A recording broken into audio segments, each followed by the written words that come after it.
Well, occupational therapy in and of itself is very exciting. It's been an amazing career for me. It's such a diverse career. You can kind of change what you do. You could work in pediatrics, you could work in adults.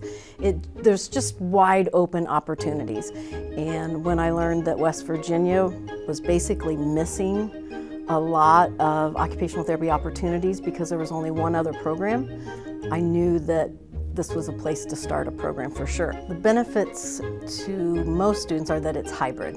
So a lot of our students at the graduate level, they have families, jobs, things that they have to do that take up a lot of their time. So we've worked very hard to put as much as we can that can be delivered effectively in an online format in that format.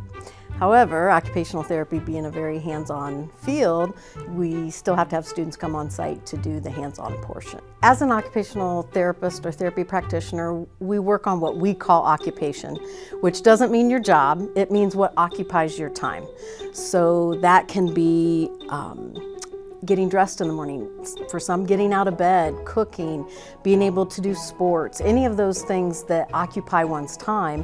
When they're unable to do those things, that's when we come in. So we can be working on anything at any given time. You know, if you walk in a clinic, you may have an OT having someone cast a fishing line out, practicing golf. It could be a million different things. So I would say we're a very creative profession. You have to really be able to think out of the box to meet that patient where they are to get them to be able to do the things they want to do.